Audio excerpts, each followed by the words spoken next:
Cancers, welcome back to my channel. Let's take a look at what the next 72 hours has in store. We're going to do things a little bit differently this time. I'm going to do 4 cards in terms of what you're manifesting or what's growing in your life. And then we're going to do about 4 cards in terms of the messages from your spiritual team. And then 6 to see just the overall energy for you guys. We're going to do 6 tarot spreads or 6 tarot spreads, 6 tarot cards. Let's go ahead and get straight into it.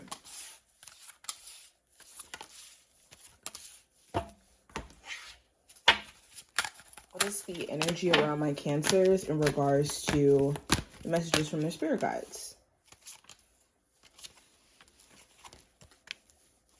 Okay, I'm going to back this up a little bit because this is a little bit too close. Okay.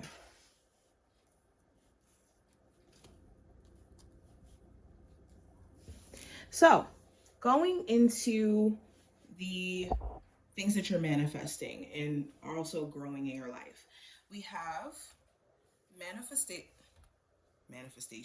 We have metamorphosis, which is the butterfly.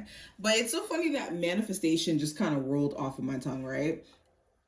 This is kind of like a manifestation card though, because in order for change to happen in our lives, things have to go for new things to be born in our lives. But we have metamorphosis, which is represented by the butterfly. We have the heart, which represents love. We have fence, which represents boundaries. And we have water, which represents surrender. So what is growing and manifesting in your life? So kind of like I was saying with the metamorphosis card and also surrender being here, this is like a double whammy, which is like showing there's a clear path that's being laid out for you guys, which requires you to clear your path, to remove things or to be okay with things that are being removed that don't align with this new path that's aligning for you. It also talks about you guys being able to surrender stagnant emotions or stagnant energy. Okay, the surrender card here is saying, let us be free and let us be in a place to where we can finally release what doesn't allow us to move freely. I think that this is also you guys letting go of things that you can't control, where you realize that a lot of your focus may have been on trying to control things in a way where you haven't allowed yourself to genuinely live and let your spiritual team have the control behind the scenes for you, because there are things that are out of your control and you should be okay with that and understanding that your spiritual team will handle it and trust in them in handling it. But with love and also boundaries being here, another thing that's manifesting is you guys having healthier love in your life. For my singles, you could be deciding to stay away from maybe old ways or old habits or even maybe old interests in terms of, maybe you were attracted to certain people in the past, and then now with your maturity, your taste is a little bit different because your intention looks a little bit different in dating.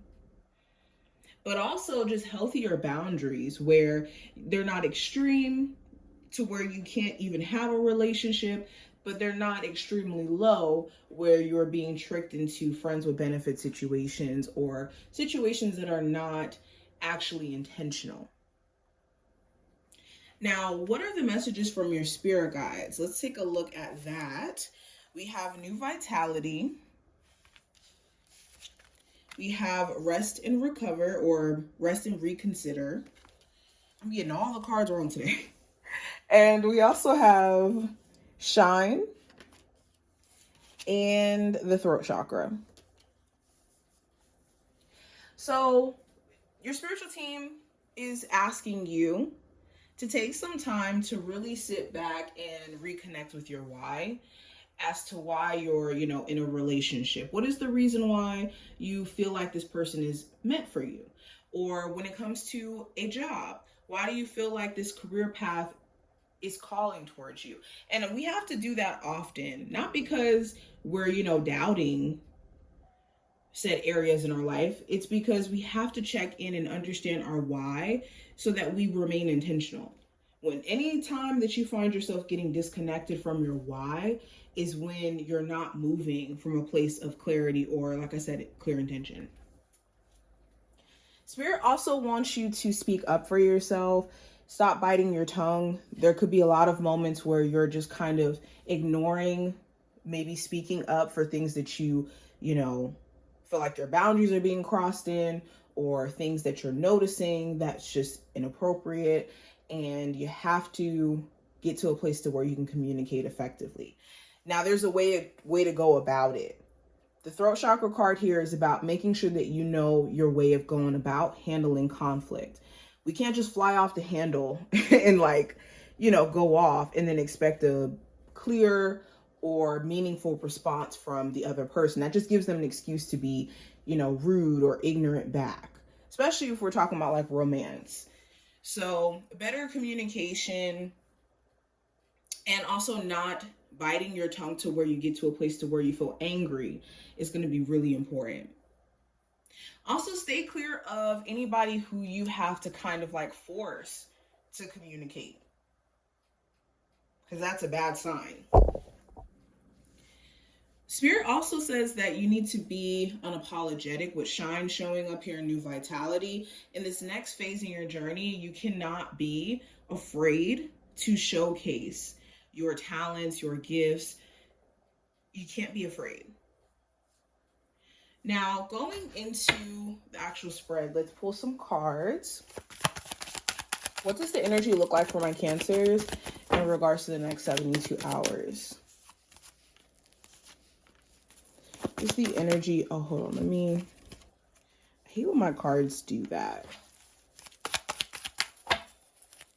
Cancers. What does the next 72 hours have in store for them? Okay.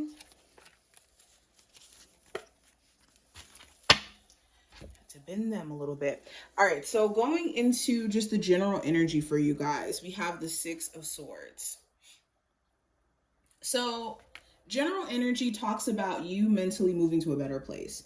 You could be getting to a place to where you are content, or you're happy with just letting go and letting God. Some of you also could be finally at a place to where you are over a relationship, where you're like, you know what? I understand what that chapter was symbolizing for me, what it was trying to show me, and I'm going to allow myself to move forward and see higher heights, or see, higher or better opportunities for myself in, other areas of my life, in my career, in me, just progressing. Six of Swords also talks about travel. You could be making travel plans. You could be planning to move or relocate and just putting things in place. You also may get some news that someone who lives long distance may be traveling to come see you, or again, you guys may be traveling to go see them. Career and finance, we have the Sun card. So the Sun card represents happiness or light being shed on a particular area. In this instance, it would be your career. So you could be in a place to where some of you are actually happy with either a new opportunity that you guys have stepped in your career, or the place that you're at within your career. For others of you, the Sun card is recognizing truly what you should be doing. Like, you could have a aha moment where it's like, oh no, I really should be, being a hairstylist because this is just a skill for me. Or I really should be a YouTuber because this is something that I'm really, really called towards. So this card is almost like an epiphany card as well. There also may be certain things that are revealed to you within your job, and you could be happy about it, like either changes, certain people who are getting cut. Okay. Now, going into the next card, we have for love, the Knight of Pentacles. So the Knight of Pentacles talks about working through challenges within an existing relationship. So for my Cancers who are already in a relationship, you and your person could be trying to slowly get to a place of rebuilding trust, or rebuilding the relationship. And it could be taking some time. There could be, you know, little moments of resistance or moments of you guys not maybe agreeing on certain things, or things just being slower in the process of you guys getting back on track. But nonetheless, you guys are trying. The Nine of Pentacles could also symbolize, like for my Cancers who are single, you taking your time when it comes to getting to know somebody in the dating process so that you don't rush things ahead. You don't push things ahead or force things to be. For others of you, could be questioning why someone is taking a bit of time to finally like solidify the relationship. And this could be a conversation you guys end up having. Now, going into the advice for this time frame with the Chariot, it's important that you don't let obstacles that you've previously went through or could even face in this point in your journey stop you from being determined or being focused on the bigger picture. The Chariot is about being triumphant in the face of adversity. So if you understand that that's a skill that you have, that you're somebody who, you know, when you put your head to, you know, overcoming things, you do it, then there's no challenge that's ever greater than you. And it's important that you remember that. Also, if you are going to decide to work out a relationship with someone, you have to be willing to be forward focused. And I'm not saying like completely forget what this person's put you through. I mean, in the sense of there has to be accountability that this person is taking and enough room for this person to show you they have genuinely grown as a person, so that you can know if this relationship is genuinely salvageable. But if there is a huge focal point on the past and just being stuck there, then nothing's going to progress. Now, going into the possible challenge you may run into, I do have the Queen of Swords. So the challenge could be clear communication. Just like the throat chakra card when it came up, the issue could be either straight up having that tough conversation with someone where you may want to speak your mind or speak your piece and you don't know how that person may receive it. Or with the Queen of Swords, this could be you guys wanting to talk to somebody who you're at odds with, but ego or just being in your head could stop you guys from actually speaking to this person. Another challenge could be either a Gemini, Libra, or an Aquarius specifically. If not those zodiac signs, it could be someone who just seems very detached or emotionally unavailable. Now, going into the outcome of this time frame, we have the Nine of Cups. So the Nine of Cups represents goals, being emotionally content, being self-fulfilled as well. So you guys could be focusing on things like that. Goals, you getting to a place to where you're just good. Some of you guys could also be single and realize that, you know what, right now in the place I'm in my journey, it may be emotionally the most fulfilling for me to kind of pour into myself. But this is what I see. I hope that this was helpful and did give you insight. If you enjoyed this reading, definitely thumbs up the video and subscribe, and I will see you in the next one.